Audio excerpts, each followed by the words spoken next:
Good evening, everyone. Thank you for joining us tonight. Welcome to the Evexia webinar series. Our topic for tonight's special webinar is Heading Dementia Off at the Pass. My name is Joanne Iverson. I am the Director of Client Relations for Evexia Diagnostics and will be your host for this evening. Today, I have the distinct pleasure of being joined by an exciting guest, a repeat guest, Dr. Jean Lawrence, who will be our presenter for this evening. Dr. Lawrence is a nationally recognized speaker on the subject of whole food nutrition and a certified clinical nutritionist, master herbalist, certified functional medicine practitioner, doctor of naturopathy, doctor of naturopathic medicine, and has a PhD in natural medicine and a diplomate of the American Board of Nutrition. She has several years of experience with whole food nutrition, herbal nutrition, functional blood work, hormone testing, and hair analysis.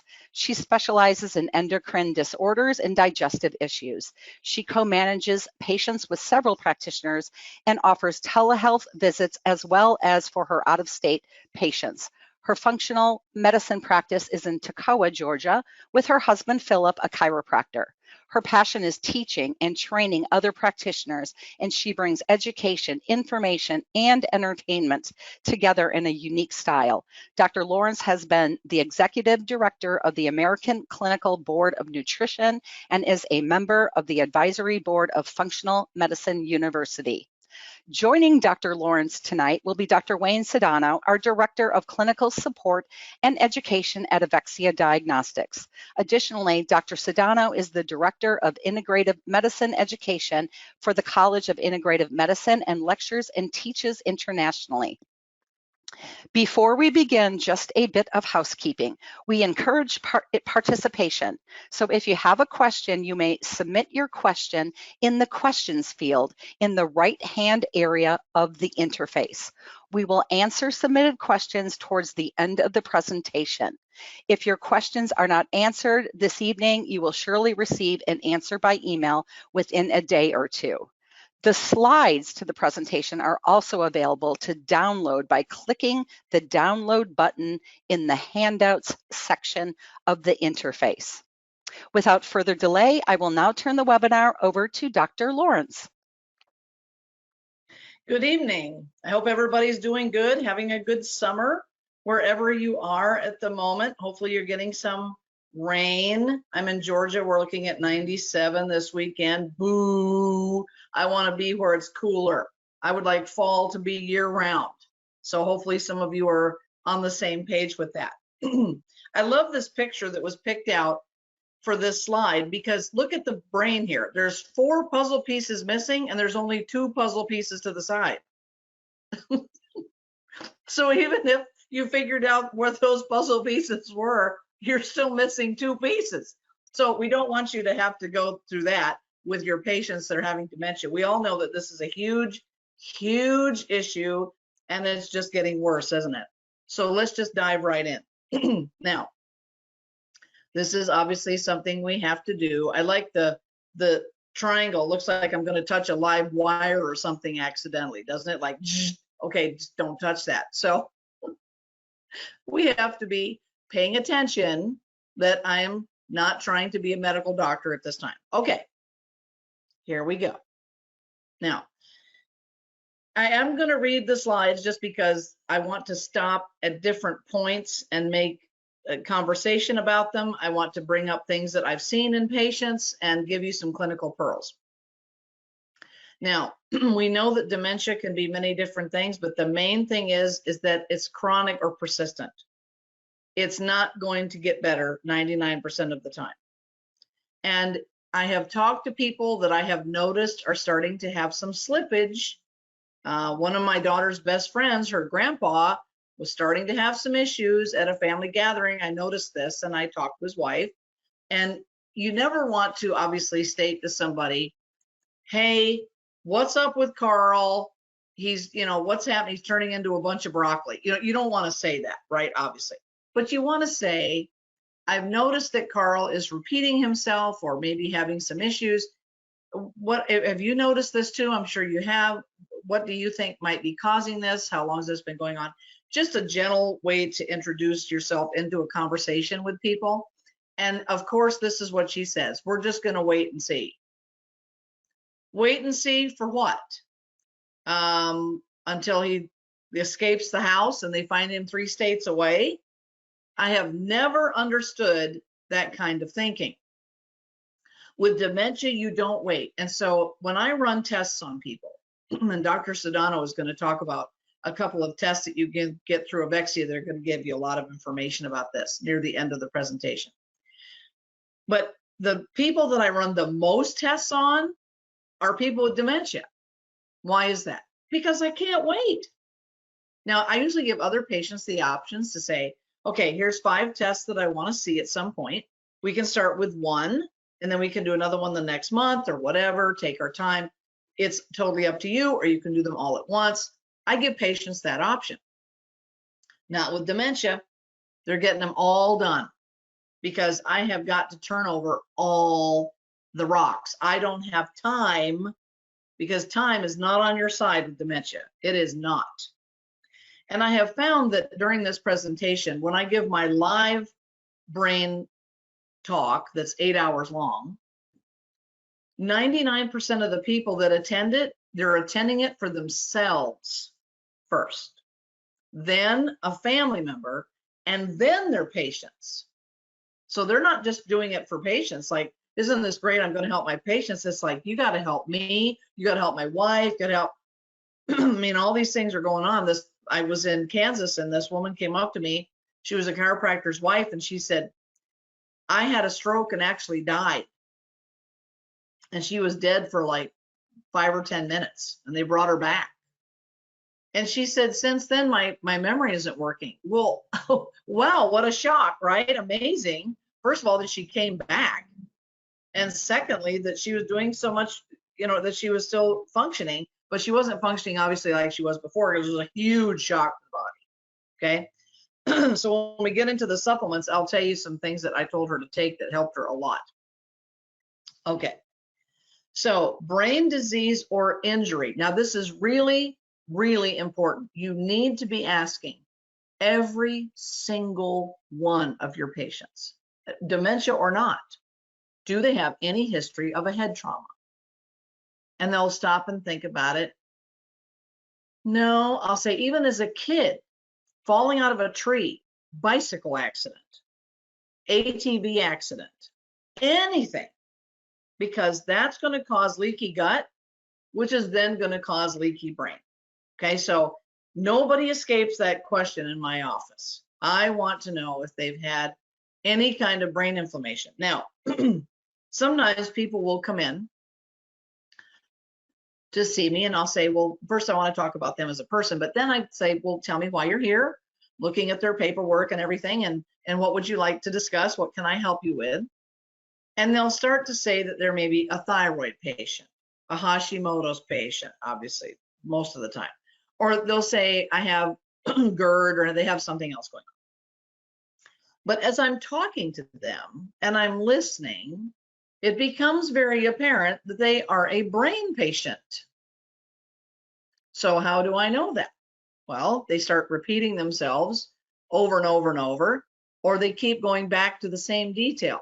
Just keep going back to that and back to that. And I'm thinking, this is brain inflammation, okay?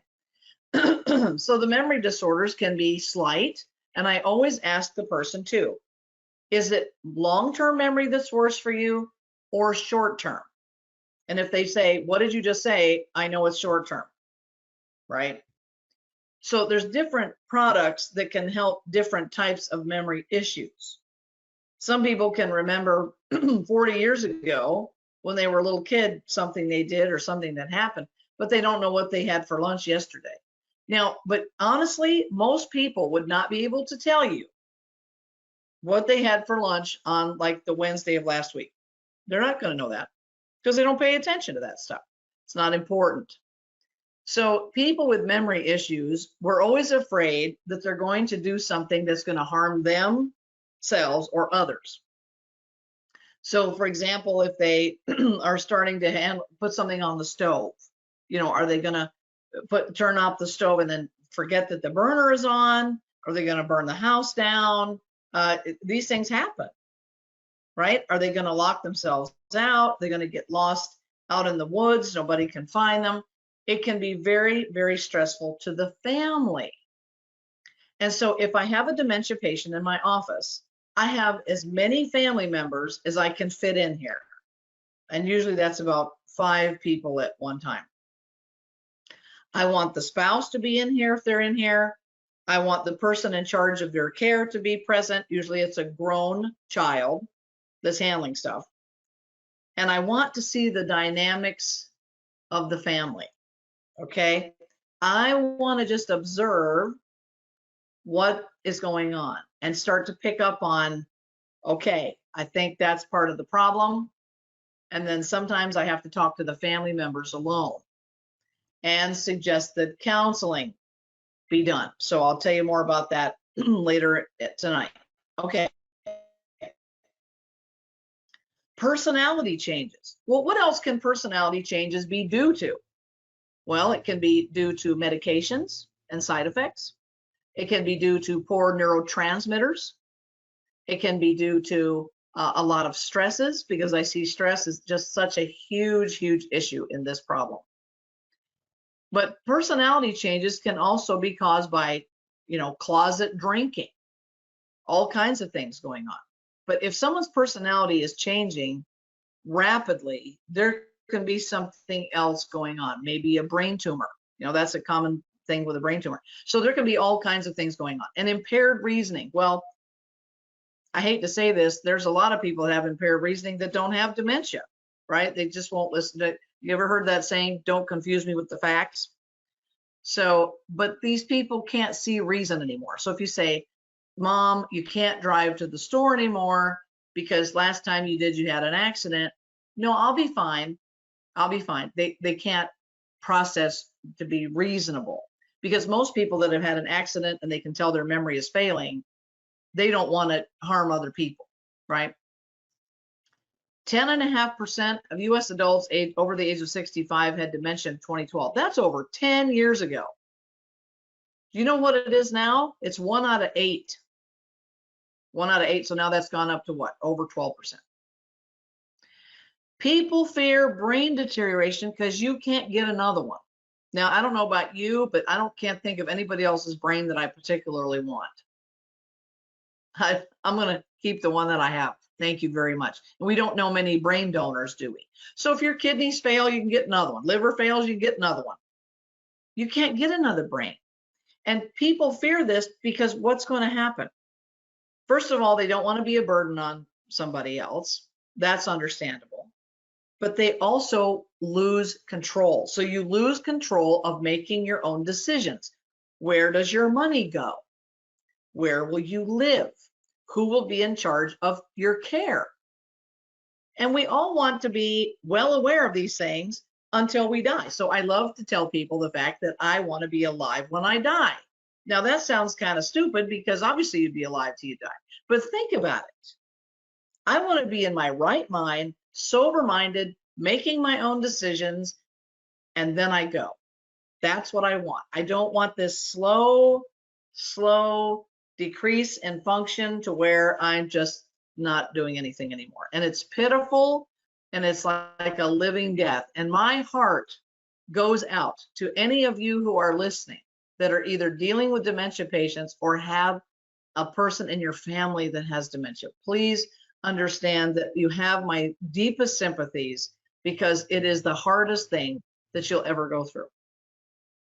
So people are scared of what's going to happen to their brain. But think about this too. Has that slowed down the use of drugs in our country? The use of opioids, especially the drinking that's going on that destroys brain cells? Heck no. Because at that point they're thinking, well, I'm 30, 25, 30, 35. I'm not ever going to get that. Yeah, you probably are going to get it. So why not take care of yourself now? And the whole takeaway from this too, the earlier that you intervene, the better the outcomes.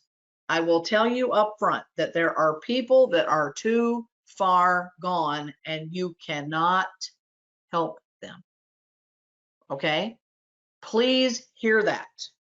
I have people come in with 4-stage cancer, dementia that's beyond help, and they want me to fix it in 2 weeks. And I know you guys are seeing this in your practice as well. You can't do it. So the earlier you catch it, the better the outcome. But people don't want to admit that they're having a brain issue. Why is that? Because they're seen as a failure. Well, what's next? Am I going to start losing my muscle function? What's going to happen then? What if I can't do this anymore? What if I live alone and I can't do anything? And so they're afraid to mention this because they don't want to be dependent on other people. We're Americans and we're independent, and that's how that goes. But some people don't want to ask for help. But if anybody notices little things like that, they need to step back and do an assessment. Have I been under unusual stress? Have I been exposed to a toxic environment? Am I stuck in a toxic relationship? Things that they can ask themselves, what's happened from what I was a year ago, 5 years ago, 10 years ago? Am I getting better or not? And so these are things that people need to stop and think about. Maybe I'm working too much. Maybe I haven't taken a vacation. Okay, I take multiple vacations a year. Love it. I hope you're doing that too. Okay. There's a lot of research and not a lot of cures. Everybody's coming out with the next big thing. No, sorry. The best thing in this is prevention. Absolutely prevention. Okay. Now, why can I speak on this subject tonight? Well, this is an article that was published in the Journal of Alzheimer's Disease and Parkinsonism. This was done back in 2018. And it says reversal of cognitive decline, 100 patients. Now, I know you can't see it because it's teeny weeny. And Dr. Bredesen, who wrote the book, The End of Alzheimer's, he's the first guy on there in the bold print. And then there's a whole bunch of other people. And if you go down 3 lines, next to there's a person that says Carol Diamond, and then there's somebody named Jean Lawrence right there. Who's that, right? And all those little things underneath it are telling where these people work. So there's big names here like New York and Los Angeles and Chicago. And then there's me in Toccoa, Georgia. And I'm thinking, what am I doing on this? Dr. Bredesen was kind enough to talk to me about my patient. So my patient in this report is patient number 61. And I want to tell you what happened to him. So there's different types of Alzheimer's that we're going to talk about and what can cause them. So this gentleman had a body shop, okay? He had it for a long time. And our daughter had a fender bender. And so my husband called and wanted to talk to the husband because he said, hey, can you fix our daughter's car? And his wife answered the phone and she said, I'm sorry, he has dementia. Well, we didn't know because we hadn't seen them for a long time, didn't know anything about it. So my husband said, well, my wife works with people that have that, so bring him in. So she brought him in and turned out that he had vascular dementia. Okay, because like I said, we're going to talk about the different types. So he wasn't getting enough blood flow to the brain, right? Well, he'd also smoked for over 30 years. Why are we surprised at this? So I asked the wife what else was going on, but everything I asked this guy, this answer was the same. I don't know. I don't know. What's the weather like today? I don't know. What time is it? I don't know. Just over and over. He didn't know his grandchildren anymore. He didn't know how to call his daughter on his phone.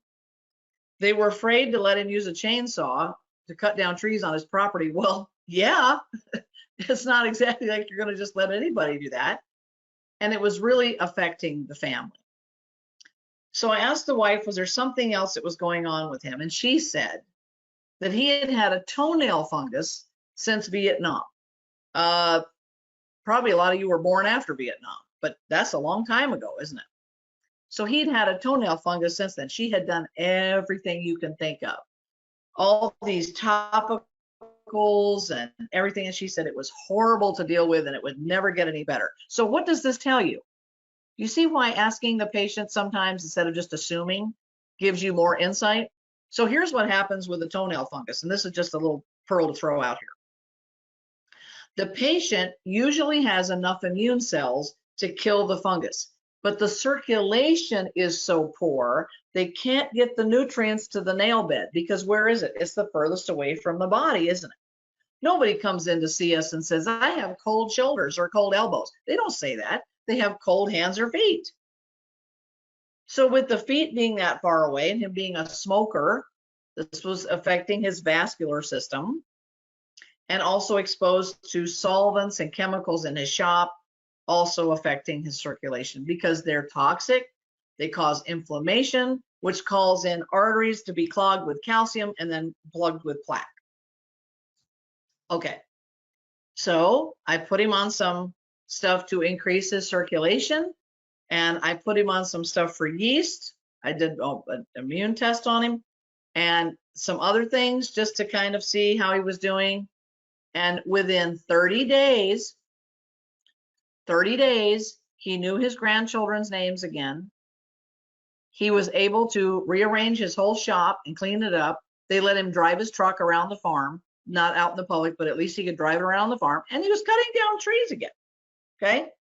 He actually went to his neurologist for a follow-up visit, and the neurologist was actually having a conversation with him about a baseball game. This is stuff that my patient could not have memorized beforehand. And so he asked the wife what had happened, and she said that they were working on this with supplements and all this stuff. And he said, keep doing what you're doing. But you know what? Do they ever ask what you're doing? No. They just say, keep doing it, don't they? Because they don't know. They don't know that stuff. So he is number 61 in this, and he just had a remarkable turnaround. But I had to tell his wife to quit making him cakes. Sugar is the biggest problem with dementia. Okay, so this is in Dr. Bredesen's book, and this is his 7 that he says are so important. Okay, so there's mindfulness at the bottom, which is such a huge deal, whether you use that, just like meditation or prayer or whatever you use to relieve stress, that's what you should do. Of course, there's the nutrition component. Exercise, movement is very good. Getting enough sleep, okay? Mental stimulation, that's very important. Reading, not just watching a soap opera. Reading things, learning new things. Detox is a huge thing, and of course, supplements. Okay.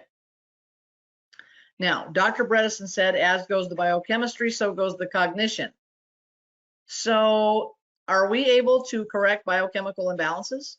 Yes, we are.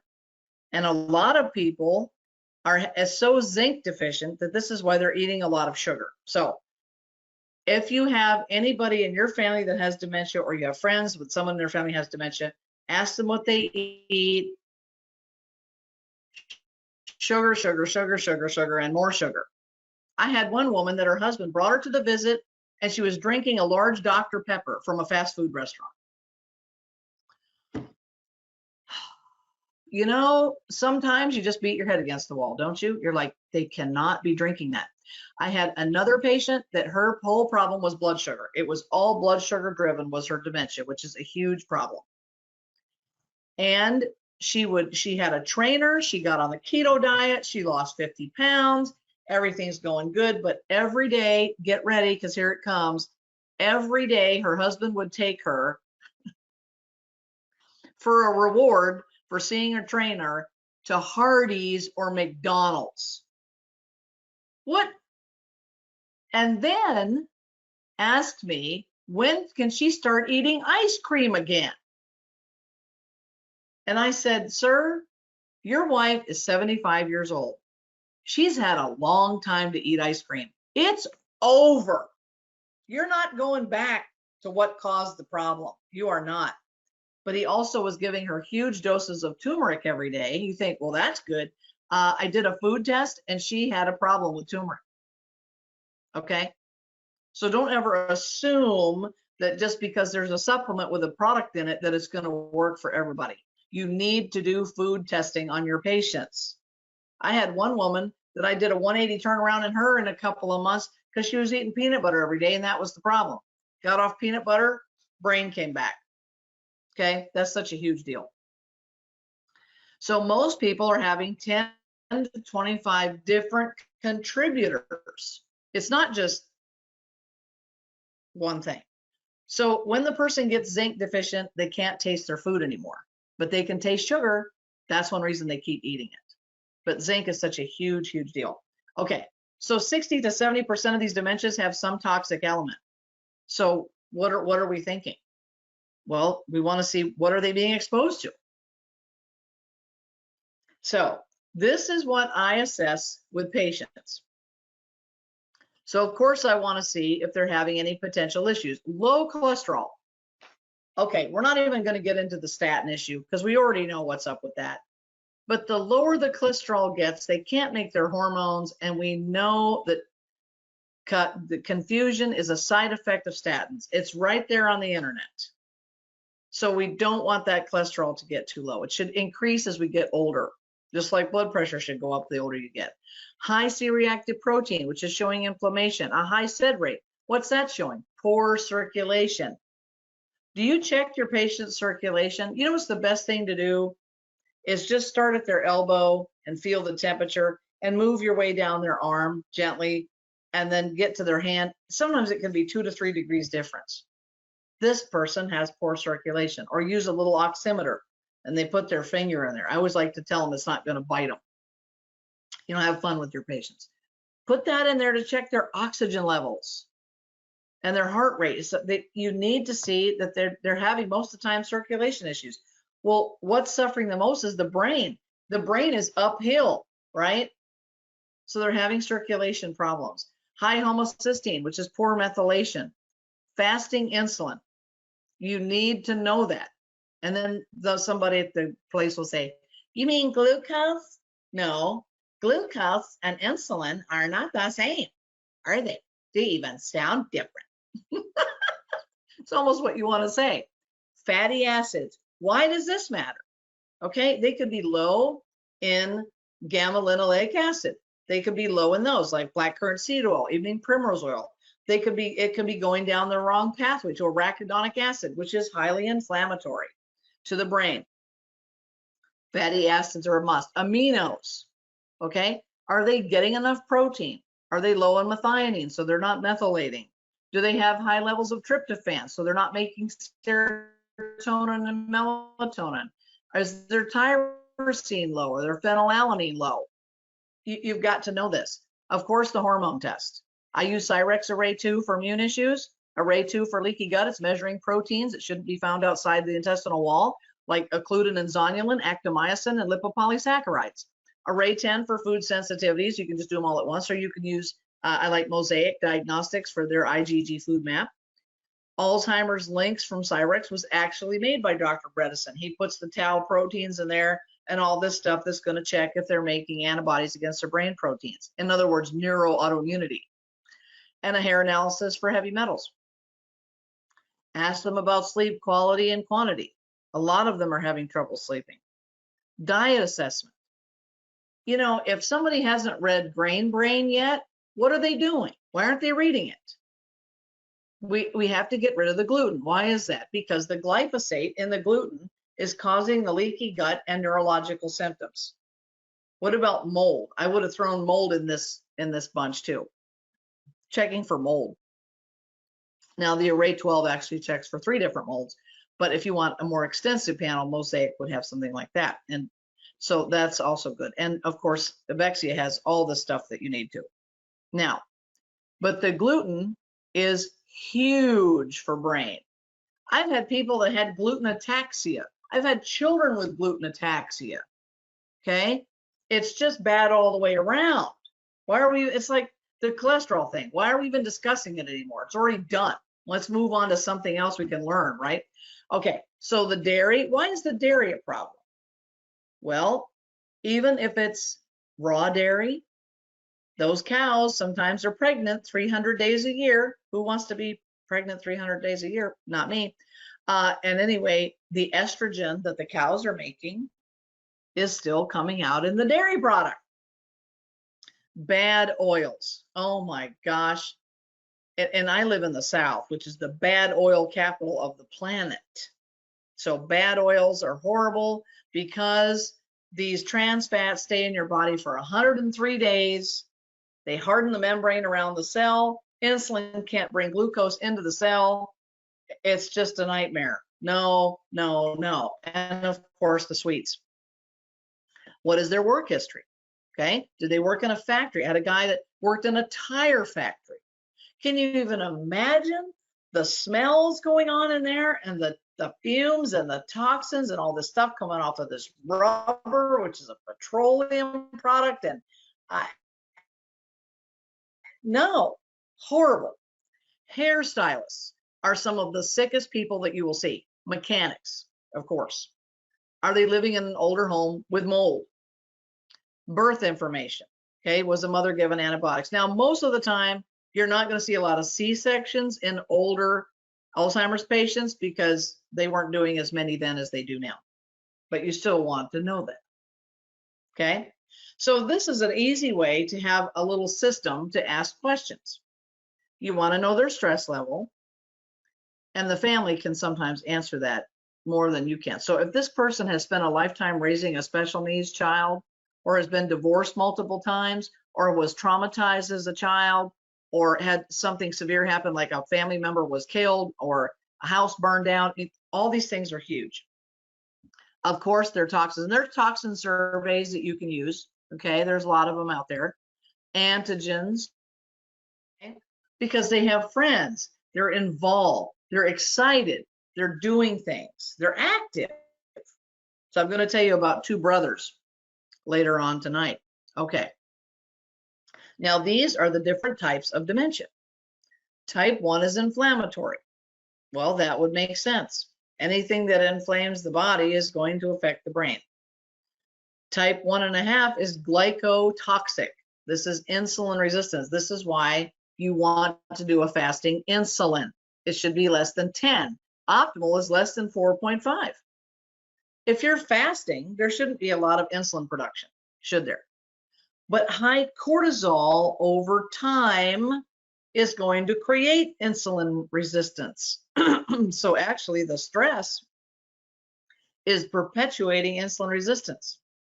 But then here we come with the diabetic drugs. It's like, no, let's handle the stress first.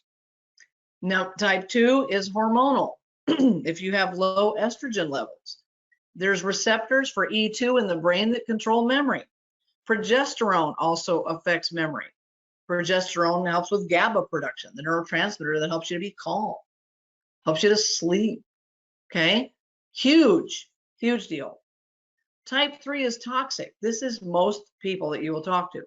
It's a toxic exposure. I talk to people that grew up near oil wells, all kinds of stuff. It's just awful. And type 4 was the one that my patient had. He had a vascular. Now how would you know, other than poor circulation, that which one your patient has? Well, that's why you do testing, isn't it? But the vascular one, cold hands and feet, and you can also just do a radiograph of like the vertebral arteries and see if you see any occlusion in there. That's going to tell you right off the bat. Why do we always think that if there's a blocked artery, it's only around the heart? So they put a stent in there. Okay, we're good to go. No, that means it's systemic. It's everywhere. And so that's affecting their circulation everywhere. Well, if you have poor circulation, do you think nutrients are going to get to the organs to feed them? No, they're not going to. So the way I like to describe that is if I have a little shallow creek bed, but I have a lot of sand in it, a lot of rocks, I'm not going to have much water flow because that stuff is slowing it down. That's poor circulation. But if I have a river come through there, well, I'm going to have really good circulation. So anything that's going to improve circulation is going to help. So anything as far as exercise goes, just movement, but also making sure that they have enough B vitamins, making sure they have good fish oil, those kinds of things. There's such a huge deal to help circulation. It's like one of the best things you can do for any of your patients. Everything's going to work better. Detox is going to work better. If you have poor circulation and you detox, what's going to happen? It's just going to clog up the pipes. And then if a person has had head trauma or PTSD from serving in the military or some kind of a long, lengthy abuse or whatever it is, this also can cause dementia. And people don't think that it does. And it's real. All right, here's some other questions that you would be asking your patient with dementia. You see, this takes sometimes 2 hours, sometimes 2.5 hours to get all of this information. I want to know if they're taking a PPI. Now, why is that? So when you take the PPI, you're not breaking down your proteins. And normal protein metabolism, it becomes ammonia and then urea, and then it goes to the kidneys. We know this. But if you're taking a PPI, you're not absorbing your nutrients. You're not breaking down your proteins. Now we have too much ammonia production, which causes leaky gut, okay? And then we have leaky brain, and we have more inflammation with leaky gut. We want to keep inflammation down to as low as possible in a dementia patient, anything that's going to inflame them. Now, I had asked Dr. Bredesen, after reading about why L-glutamine helps to heal the gut, and the reason is because it lowers ammonia levels in the gut, which was amazing, okay? I don't want to know just that things do work. I want to know why they work or how they work. So when I saw that L-glutamine actually works by lowering ammonia levels, and it helps with sugar cravings, woohoo, okay? So I thought that was amazing. So I asked Dr. Bredesen, I said, in all your years of research, have you ever seen that high ammonia levels can cause dementia? And he emailed me back and he said, no, in 20 years of research, I've never seen that. And then 2 seconds later, he sends me a link to a PubMed article that says, yeah, that actually is a problem.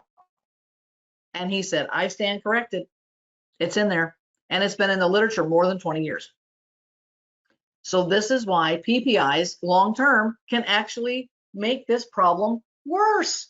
Oh, but let's just pop those Tums. I mean, come on. Of course, statins, we know what those can do. And antibiotics, just going to keep creating the leaky gut scenario. What about a family history of dementia? We're going to talk about the APOE gene here in a little while. Dental issues. Mercury, one of the biggies, right? So there's a book that I recommend people read that's called Reversing Chronic Disease. Reversing Chronic Disease by Tom Warren, W-A-R-R-E-N. He reversed his own Alzheimer's by getting his mercury fillings replaced.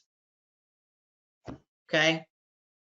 But his book is written to lay people so anybody can understand it. It's so good. It's just so good. Scares the crap out of you. When you read it, you're like, oh my gosh. And you know what's amazing? If you ask a patient how many amalgams they have, they don't know. Then you have to say silver fillings, that's it. But they don't know. Because I just brush my teeth, I don't know how many fillings I have in my mouth. So I have somebody else look in their mouth, or I look in their mouth. But I tell them to read that book. There's a liquid zinc test that you can get, that you put a few drops into the patient's mouth and have them swish it around for a few seconds and then swallow it and tell you what they taste. If they don't taste anything, it tastes like water, then they've got a zinc deficiency. And remember that stress depletes zinc. Blood pressure. This is my question to the patient. How is your blood pressure? Is it low? Is it high? What does it tend to be? Oh, my doctor said it was perfect. Okay, well, you're 75 years old. What is your blood pressure? It's 100/60. Oh, no, that's horrible. So we have poor perfusion at this point. There's not enough oxygen to the brain. So this is what I say to people. If you have to go without food for a little while, you can be alive. If you go without water for a little bit, you can live. But you can't live without air. If I start choking somebody, do you think the brain gets a little stressed? Yeah. You've got to have oxygen. Another problem with this is aspirin. Okay? How many people are taking aspirin? So what's the problem with aspirin? It causes a little tiny bleeder in the stomach. What does that lead to? Anemia. What does that lead to? Low oxygen levels in the brain. Very important to know if they're taking aspirin.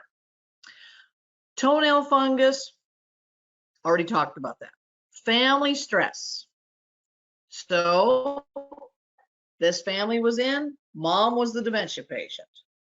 The grown daughter was handling the whole thing. Dad didn't want to be there. You could tell that. So I'm asking questions, and the husband says to me, how long until my wife can go back to work? Oh, okay. That is the wrong thing to ask me. This woman can't even figure out where probably her own belly button is, and he just wants her to go back to work. So he leaves the room, mom leaves the room, and I have the daughter, and I said, what is up with dad? And she said, well, dad just wants her better so she can go back to work. I said, the whole family needs counseling, basically. Okay. This woman never recovered because of the stress that was put upon her to hurry up and get better. Have you ever been told to hurry up and get better? How are you supposed to do that?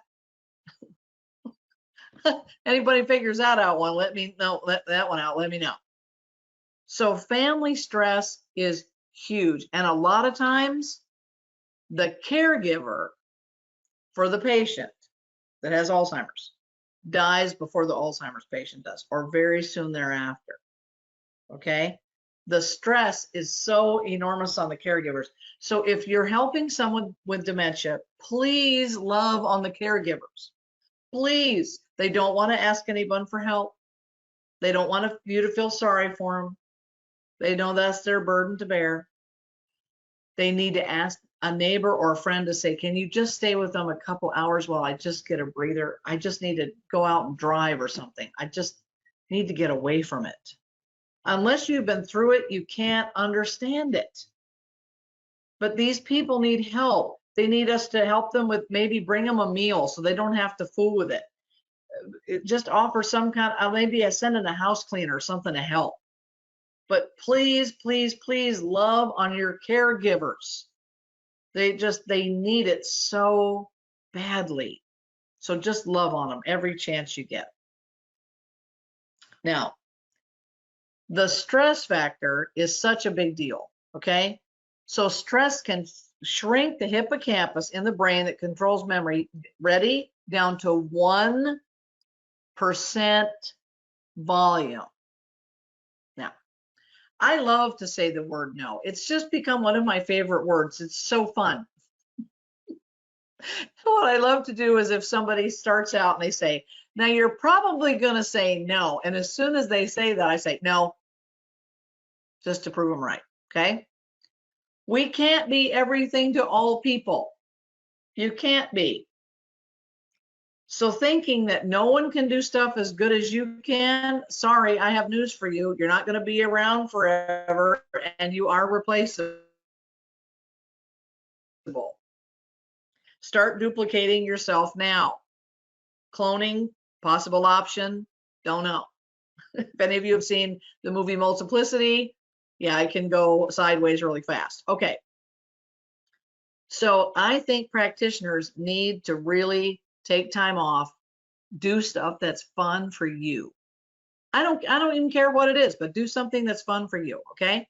So when I started doing live events, the doctors would come up during the break, and I thought, this is all about their patients. They have a patient with this or that, you know. It was about them. They'd say, I need to come see you. I'm having some problems, okay? I'm not thinking straight. I'm worried. I got to keep going. I got 3 mortgages, 2 alimony payments, whatever they got, and they're worried, okay? But the more stress that you have, now this includes physical stress. Remember when we talked about the adrenals last time? This includes physical stressors, okay? But these doctors wanted help for themselves way before they thought about their patients. So no one is looking after them. So as a practitioner listening tonight, you need to just sit down and write out, what are you going to do to take care of you? Are you going to treat yourself to something? Absolutely. Now, don't go out and buy a $50,000 boat and not tell anybody, especially your spouse. Okay, you heard it here first. That's not the kind of treat I'm talking about. Take a week. You know what I think would be amazing, but everybody's different. Go to a spa for like a week that's up in the mountains somewhere. You just stay in your bathrobe for a week. Oh, wouldn't that be exquisite? But other people would hate it. They'd rather go fishing, like in a beautiful river in Alaska or something. Do it. Okay? Don't put stuff off until someday. Do things now. Don't wait, because sometimes one spouse will have a stroke or an accident, and all these years you've been working toward these goals. I'm going to do this when I retire. I'm going to do that when I retire. Why are you waiting till you retire? Go do stuff now. We're not promised tomorrow. Just enjoy it, and it will relieve your stress. But don't work and work and work and kill yourself with stress, and then you can't do anything. No. If you're able to take time off, plan things, even if they're small, a weekend somewhere, overnight somewhere, just something. But please, please, please take care of yourself so that you can take care of your patients. They need you. We all need you. We need you to be here, because together we are a united front to change the face of medicine in this country, from all running off the rails to actually helping people get well. So tell me you're going to take care of yourself. You got to promise me that.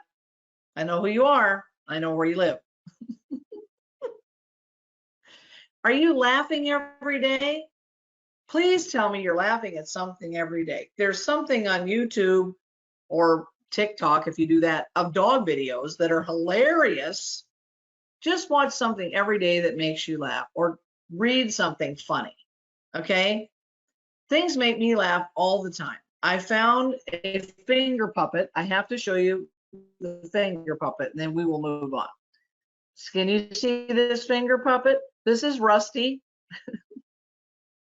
I didn't know he was a finger puppet. I thought he was a toy, and I saw his little tag and it said he was a finger puppet. And I thought, well, where do you put your finger? Right there. Isn't that fun? Listen, life's too short. Have some more fun. So here's the finger in the puppet. Okay. This is really fun for your GI patients, like where you hurt and you put your finger there. Okay. Anyway, we're moving along, but have some fun. Please promise me. Okay. Ask a family member if you must, but ask about the patient's stress levels. You know, I feel sorry for people that have worked and worked and worked and have to spend their retirement taking care of their parents or their grandchildren. It's not fair, is it? But it's what it is. At least grandchildren get older and can do for themselves. People with dementia don't get better, okay? Most of the time. They're just going to get worse and worse and worse till they start praying that they'll die, because they can't handle it anymore when they don't know them, okay? So are your patients, are they trying to raise their grandchildren, which would be a really hard job to do? Are their own children not communicating with them? Have any of you ever had a child that refuses to speak to you for whatever reason? Even though you can go on with your life, it still bothers you. In the back of your mind, it still bothers you. Was there alcoholism or abuse when they were children or during their marriage? I'm amazed at the number of people that tell me they grew up with alcoholic parents. I mean, I would say 80% of my patients tell me this. Did they have to work 3 jobs to support the family and had no help? Were they a single mom? Did they have a handicapped child? What did they have to deal with? This is why you spend time asking your patient questions. Because if the patient that has dementia doesn't know, usually a grown child is going to know. They're going to say, they went through this, they went through that, they barely survived this, whatever. You need the whole picture, not just test results. You need to see how this plays into this, okay? I've had people come in that told me they had been diagnosed with dementia that you would never think have dementia at all. They're totally lucid. They're talking like you and I are. Oh, I'm doing the talking, but you know, you're listening. But they're just talking fine. They're with it. They're answering questions. I'm thinking, how did they think they had dementia? And do you know what they tell them to do for it? This is a typical neurologist visit. What do they tell them to do for it? Nothing. Aricept, okay, memantine. That's it. Have a nice day. They have no hope. We're here to give them some hope, but we have to get it early enough. Now, what they're eating is a huge, huge deal, okay? Keto diet is great, and it's great for things like this, but the older that people get, the less acid that they make. So they can't break down meat, and keto is all about meat. So they can't do it. And sometimes they're doing too much intermittent fasting. I have a lady that lives one state over from me. She is precious. Her husband is so proactive about their diet. They don't eat till 11 o'clock in the morning. Then they eat again at about 3, and they don't eat anymore. She's wasting away. She's wasting away. And her name is Mary. And I said, Mary, would you like to eat supper again? And she started to cry. She said, I can have supper again? I said, yes, you can. I love supper. I had so many wonderful suppers growing up. I miss supper. Okay? So sometimes intermittent fasting is it. It is such a huge, huge game changer. But if someone just isn't eating enough, they're starving. What does that do to their adrenals? It ruins them. Because the adrenals are thinking this poor person is in a famine. So remember that if you're not eating enough, your brain isn't going to work, okay? You ever tell your kids when they're going to school in the morning, if there's no gas in the car, it won't run, and then they leave without eating breakfast? It's the same thing with dementia patients. Keto is great, paleo is great, but they have to eat. And then they just keep eating all the sugar. So you know what I asked the family? Who's buying the sugar? Because if it wasn't in the house, you wouldn't be eating it. Somebody's buying it at the store and bringing it home. Now, who is it? And you know why they do it? Out of guilt. They do it out of guilt. The same reason that people give candy to children that have cancer. It's guilt, guilt, and more guilt. No, I'm sorry. Do you ever love somebody enough to say you're not going to do that anymore? That's what you have to say to an Alzheimer's patient. I love you enough. You're not drinking Dr. Pepper. You're not eating the candy bars. We're done. Just don't even bring them in the house. Don't do it. So these older people need enzymes, enzymes, enzymes, and sometimes enzymes that contain acid or bile salts. They've had a cholecystectomy, okay? So they need some digestive support, and then they can feel better. So that's why a lot of them do lose their taste for meat. They just can't break it down. It sits there like a rock in their stomach. Well, nobody wants that. So if they're stressed, that's also affecting their digestion, isn't it? They're in fight or flight, not in resting and digesting. So ask about the antacids. Most older people are taking them. They think it's fine. You need to know what your patients, not only what they're eating, but what are their supplements. Of course, their medications, but what are their supplements? Are they taking iron, for example? Well, an 80-year-old most of the time doesn't need iron unless they're taking aspirin, which is depleting their iron. But you need, and then if you have high ferritin levels and low iron, you're thinking, well, I should give them iron. No, they have what's called the anemia of chronic inflammation, okay? But ask about if they still have their gallbladder or not. These are questions that you should be asking all of your patients. So they have to get rid of the candy. They have to get rid of the candy. I mean, that is such an enormous deal. All right. So there's a reason that Alzheimer's is called diabetes type 3. When you tell your patients this, they're like, what? So what is your chance if you start really early? Like, let's say you have a diabetes patient in their 30s or 40s. Do you think you can save them from Alzheimer's if you start working on their blood sugar now? Absolutely yes. Okay?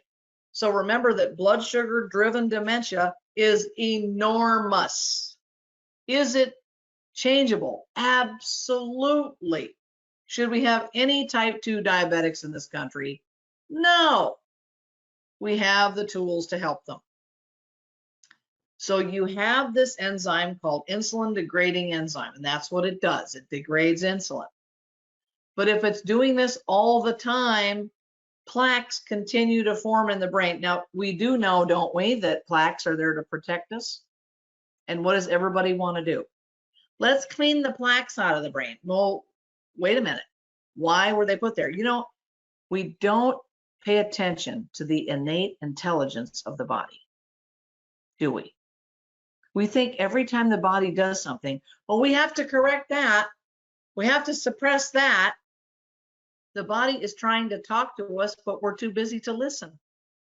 We don't care. Oh, I'm not going to listen to that. I'm not going to listen to that ringing in the ears. I'm not going to listen to that joint pain. I'm not going to listen to that GERD. I'm not going to, there's something for that. There's a commercial that somebody's selling something for that. No, your body's trying to say, help me. And we need to be paying attention to that. So when plaques form in the brain, they are actually there as a protective measure. Cholesterol is anti-inflammatory. So the more inflammation your patient has, wouldn't they be making more cholesterol? Absolutely. Now here's a little note. Remember we talked about low cholesterol being a huge problem with dementia? That can happen in your hyperthyroid patients. So one of the symptoms of hypothyroid is high cholesterol. But every time I have a hyperthyroid patient, it's the opposite. It's low cholesterol, which then is perpetuating the dementia. So just remember that. Okay. The patients have to get off sugar, but you have to tell the family this. Like I was saying, get them off of this, get them off of this. But the fasting insulin, I had a patient who actually came in, remember, under 10. Dr. Bredesen said under 4.5 is best. A patient came in, his doctor had actually run a fasting insulin. I was like, wow, okay, good. And it was 184. And I said, what did your doctor say about that? And the answer was, yeah, you guessed it, nothing. That insulin is in there because the cells are insulin resistant. So if insulin can't bring glucose into the cell, you've got all this insulin flooding around the body, causing massive damage and inflammation. Okay? This is why you have to know this, but you've got to remember that the body is doing what it can to survive. Even if it means losing your mind in the process, it still is trying to keep you alive.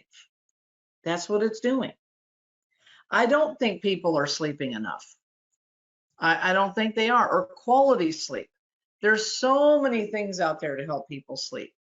GABA, progesterone is huge. Of course, melatonin, passion flower, lion's mane, hemp, CBD, you know, the list goes on and on. People think 6 hours is enough of sleep. No. 8 hours. Really, really get going. Okay. So not everybody has to have a nap, but if a dementia patient wants to have a nap, let them take a nap. That's good for them. Okay. But a lot of medications can cause insomnia, especially steroids. So if they're on steroids, what's that doing to their blood sugar? It's totally screwing it up, and it's messing up their calcium metabolism, and it's causing insomnia. Is their room dark enough? Do they run a fan? And I doubt they're using a phone for an alarm clock, because most dementia patients are going to have it in their 70s and 80s. And a lot of them don't even know how to use a phone like that. So the Dutch test tells you about their nighttime cortisol levels. The pineal gland is making melatonin. Stress is affecting the pineal gland. Stress affects everything. I know we get tired of saying that and talking about it, but it's true. It's true, isn't it? All right. Now, here's some things you can perform in the office. I love to do the first one. I love it because nobody wants to do it. So I'll say, I want you to count backwards for me from 100 by sevens. Now, I'm telling you, you need to do this because this is the reaction you're going to get.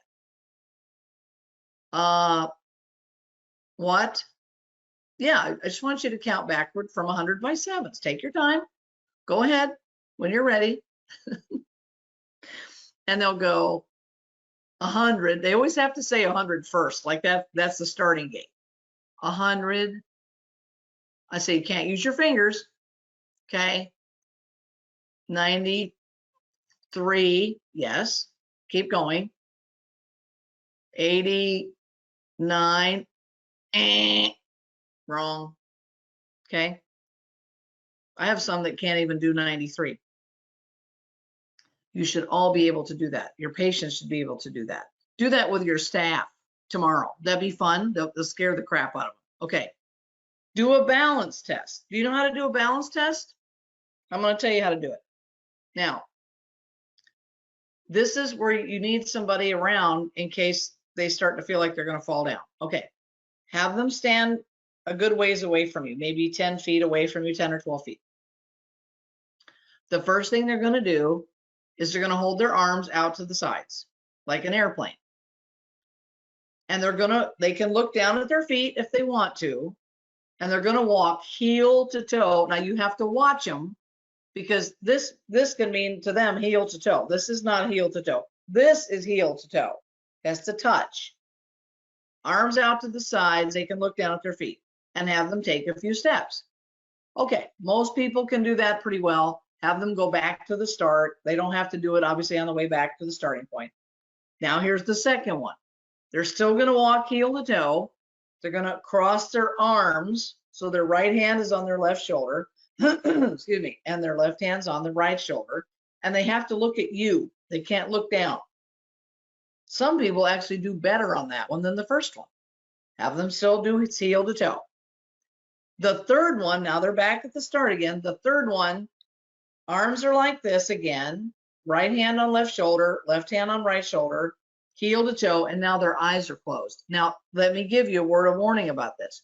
You do not tell them to just start taking off doing that, because that's where you're going to see them fail.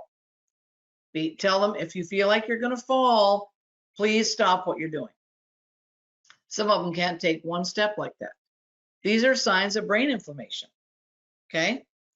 Then you can also do the MOCA test. This is free online. And you cannot have the family members coach or help the patient because they want a good score, don't they? They want a good score. So, okay, I'll draw the clock for you. Okay, I'll recognize these animals for you. No, because this is a good way to do it. You start out with that. Then after you've been doing stuff for a while, have them redo it. Then you can see before and after. It looks really good. Okay. So there's tools that are out there that can help you with this. But the balance test, I've seen children fail that test. All right.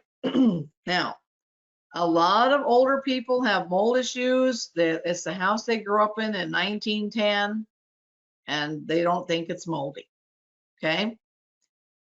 So also they have an underlying yeast infection, which is what this guy I had with the vascular dementia had.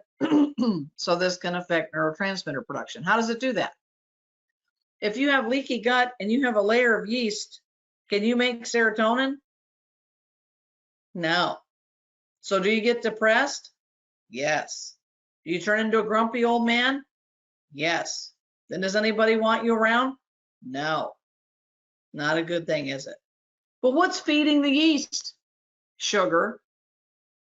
Now, what else can the mold do? We know from organic acid testing that underlying mold or yeast can cause fibromyalgia. It can cause high oxalates and more kidney stones. We don't want that, do we? And a lot of older people that I have tested turn out to have Lyme's disease, and no one ever checked them. So think about that. Gee, I think you should be running that test.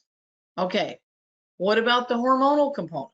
Like I said, there's receptors for estradiol in the brain that control memory. Do estrogens go up or down the older you get? Well, they go down.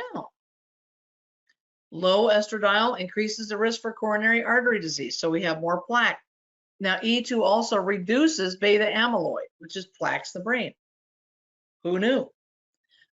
It also stimulates nitric oxide. This is what helps people with circulation problems, is nitric oxide. E2 increases ATP production and mitochondria. Yeah, we need a lot of that, don't we? It decreases lipid peroxidation and oxidative damage.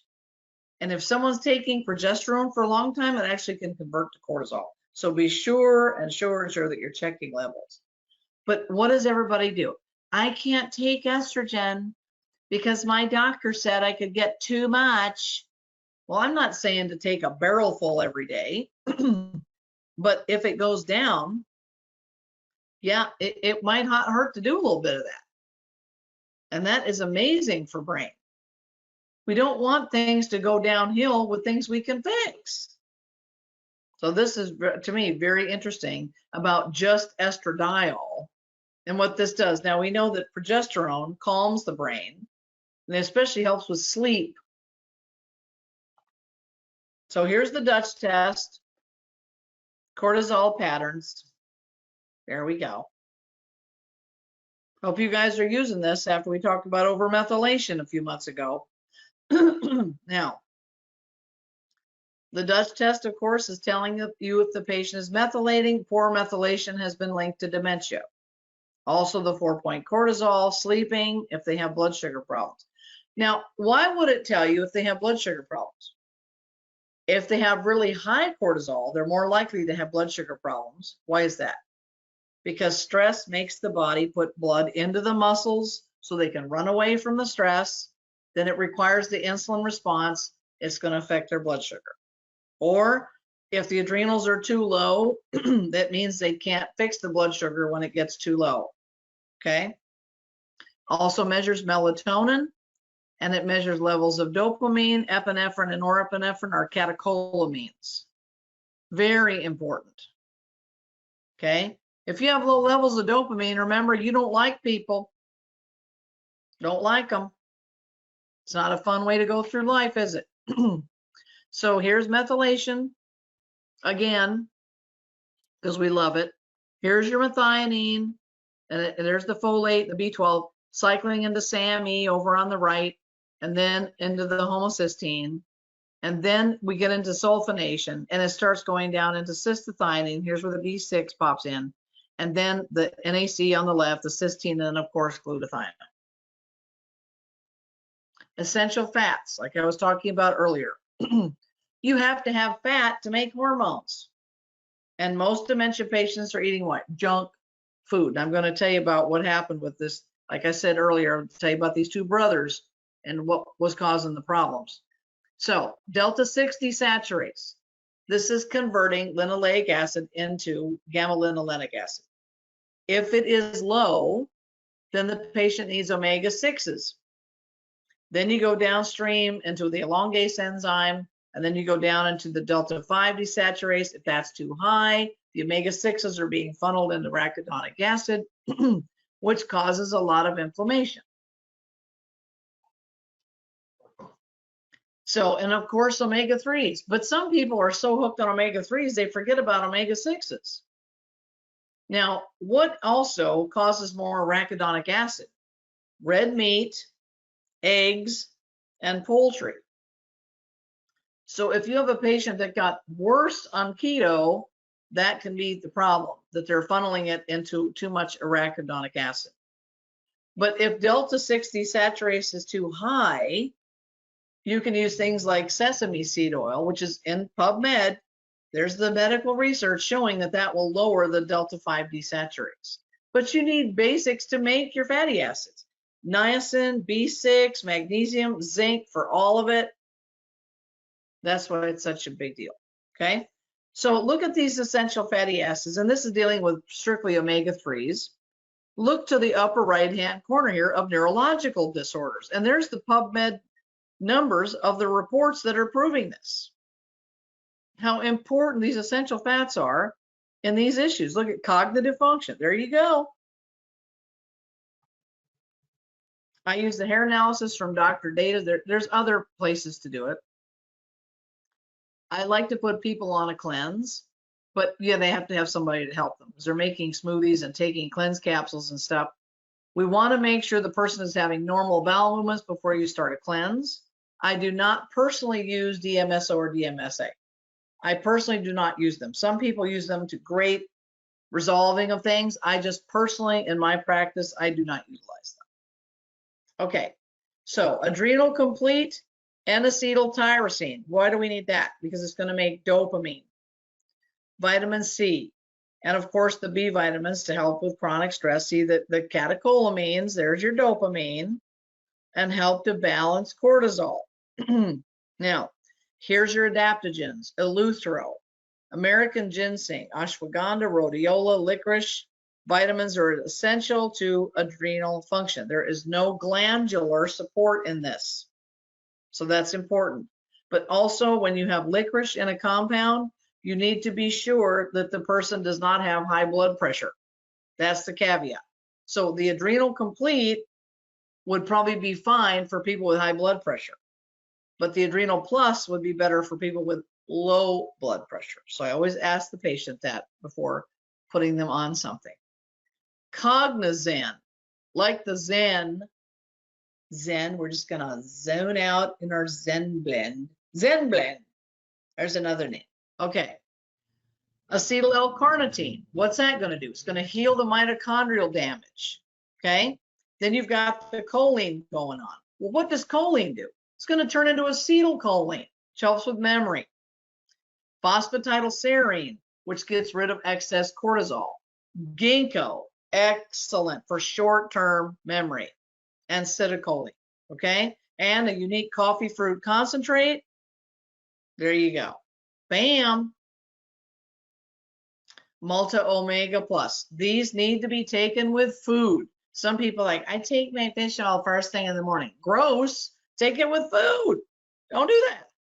So it's got all these omegas in there, and of course the GLA in there from borage oil. Some people say borage oil. I just like borage. I like to say it sounds like porridge. All these goodies in here, certified virgin organic macadamia nut. Yummy. Yum, yum.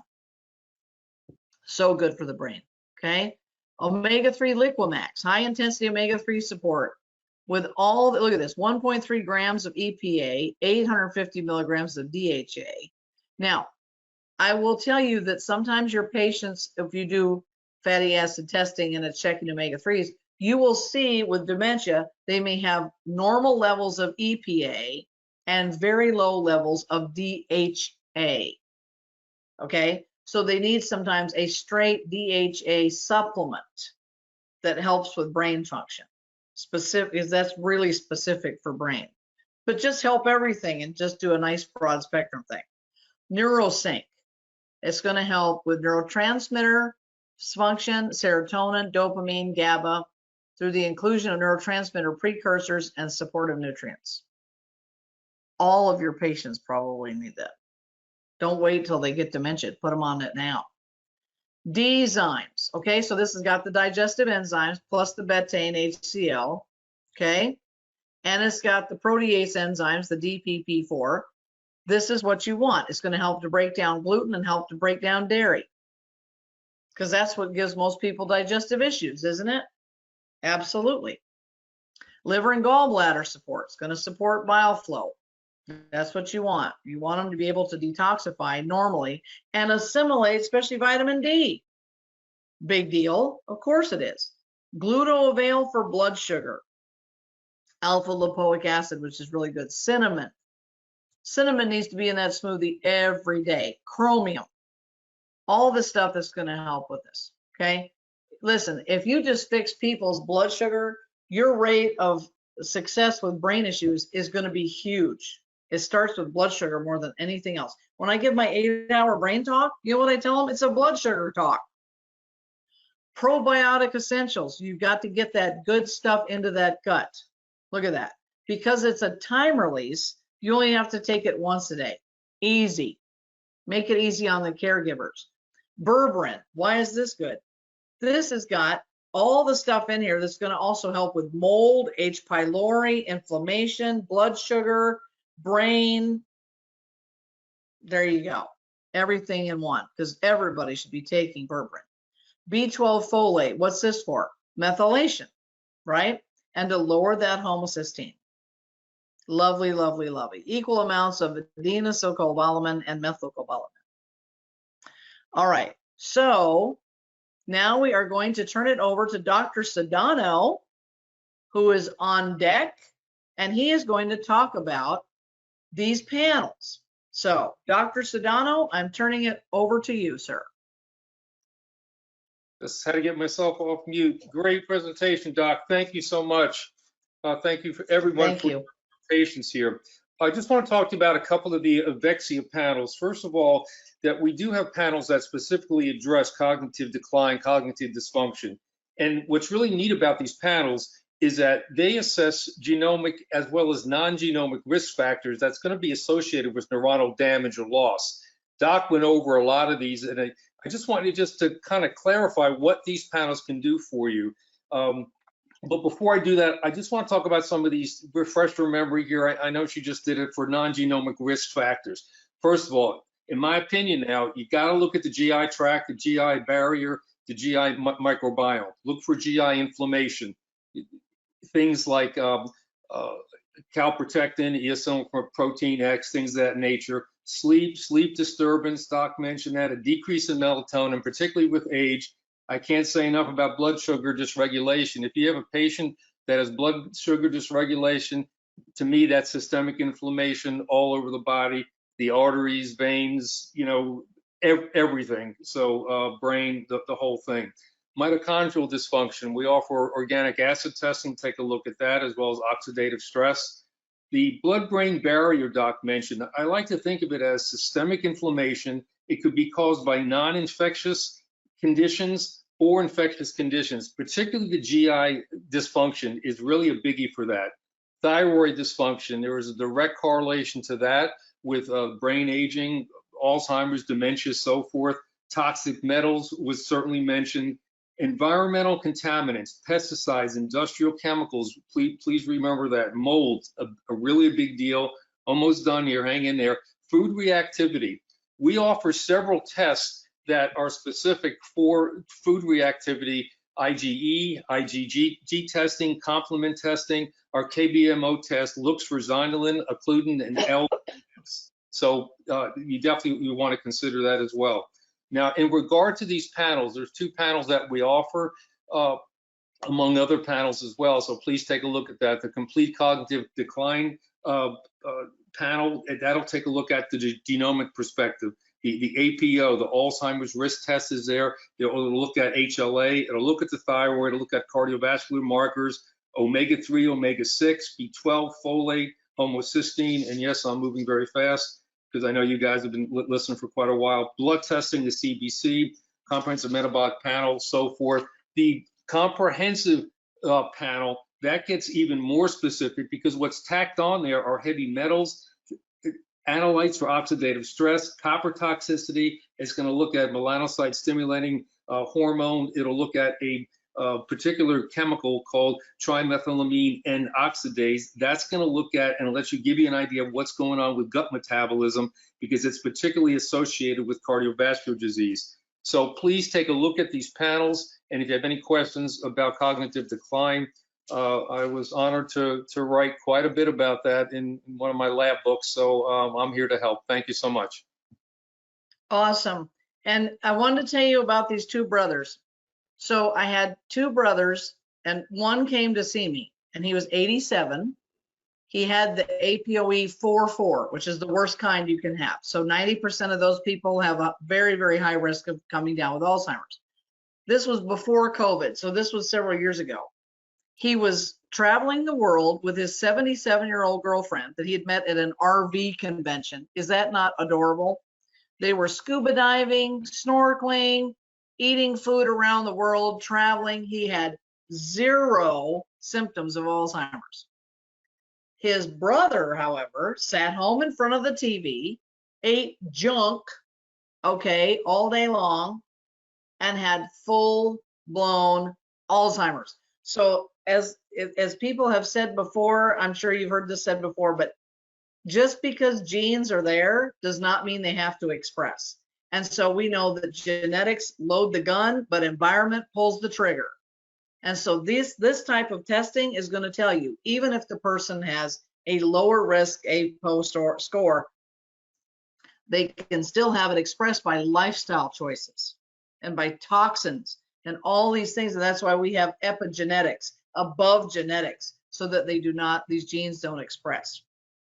Okay, are we ready for any questions? This is also how to order your tests. I'm sure that Joanne probably wants to talk about that now. Joanne? Thank you, Dr. Lawrence. Do we want to open this up to a couple of questions and then we can walk through ordering? Do we still have time? I think we're okay. Yeah, Let's go ahead. That. Great. How about this? Several questions. When a woman goes through menopause and all hormones are very low, is there a coordination with dementia? Yes. So just like that slide that was talking about E2, this can also happen in young women that have overmethylation, and then their levels drop to that of a postmenopausal woman. So absolutely, hormones are a huge, huge deal. So that's why knowing the hormone levels of a postmenopausal woman is enormous, because, for example, progesterone is going to protect against things that happen in menopause because it goes too low after the woman stops cycling. You want to keep them as healthy as possible. And the only thing that should happen in menopause is that they just stop having a period. But all these other things that are happening, stress is more effective to them. They just can't handle the stress that they did. Maybe they're starting to take care of aging parents, the sandwich generation, this kind of thing. But you want women to be able to enjoy menopause, the freedom that it affords them. And so you absolutely must know hormone levels on menopausal women. Thank you. All right, here's another one. Do you use the micronutrient test? Sometimes I do. And you know when I normally use that is on my patients that have had gastric bypass, because they are the hardest people to help. But I have to know what they are absorbing and what they're lacking. Or if I have a severely malnourished patient, I absolutely need to know what to do for them. So yes, on certain occasions, I don't do it with everybody. Great. Would you do a shout out again with the book about the fillings, the author in the book? Yes. With mercury? Yes, it's called Reversing Chronic Disease. Reversing Chronic Disease by Tom Warren, Warren. I will also mention another book that deals with teeth called The Toxic Tooth. I don't know the gentleman's name. It's in my husband's office in there. The Toxic Tooth, about how root canals can absolutely screw up your health, and how all the things that have happened when root canals get fixed. And that's also amazing. Thank you. All right, I'm going to go with one more, and then we're going to proceed with the rest of this. Here's a just comment. I knew two elderly women who did not eat much sugar, but falls. I knew two elderly women who did not eat much sugar, but had falls that started their dementia. How would you handle patients like this where their high glycemia isn't the real issue? And they were both healthy women. Okay, and you said that they were both falling? Falls, yes, falling. Yes, they both started to fall. Okay, usually falls happen because of poor muscle tone. And poor muscle tone can come from not absorbing proteins adequately, which builds muscle. So I would have said, first of all, if they fell and they actually broke something, that could be also from low hormones, estrogen and progesterone, especially affect bone strength. But the muscles also tell the bones what to do. So if these women had poor mineral absorption or high stress, which also depletes minerals, that could have affected the muscles, which caused them to be easier to fall, and then the bone health caused them to possibly break something and not recover from that. But it's either a mineral deficiency and or protein deficiency, which still goes back to stomach acid. They've got to have enough acid to break down proteins and absorb minerals. That's how I would address that. Okay, great. There's a few specific questions, but we will answer those. Why don't we just move on to the rest of that now that we've learned about dementia and related cognitive testing and the supplements mentioned in this presentation. Let's go ahead and review how to order the tests and supplements before concluding this webinar. So from your Evexia account, you will need to log in and create a patient, and then go ahead and go ahead and click on specialty labs. Then from there, you're going to see we do have several food testing options, toxic exposure, mold, as Dr. Lawrence had spoken about. So go ahead and find the desired test that you want to order. Go ahead and add that to the cart, and then go ahead and check out. And finally, complete the test order by clicking the green Place Order button. Next slide, please. For the Evexia nutraceuticals mentioned, you just need to go to the Evexia store from the top of the platform. From there, in the drop-down box, you will see Evexia Nutraceuticals link. There you will find all of the supplements mentioned in this presentation. You can just add them to your shopping cart and complete your order. And final slide. For any questions or issues, please, you may contact Evexia Diagnostics by email at info@evexiadiagnostics.com, by phone 5 days a week at our extended hours, 8 a.m. to 8 p.m. Eastern Standard Time. Phone number is 888-852-2723. Thank you, Dr. Lawrence and Dr. Sedano, for this informative presentation. Again, Dr. Lawrence, great feedback in the chats as well. You were a phenomenal educator and a wonderful presenter. So thank you again. A recording for this webinar will be available by email in the next few days. Thank you again for joining us for this webinar. Until next time, from everyone at Evexia Diagnostics, stay healthy, stay safe, and we wish you all the best on your pathway to wellness. Good night, good evening, everyone. Bye-bye.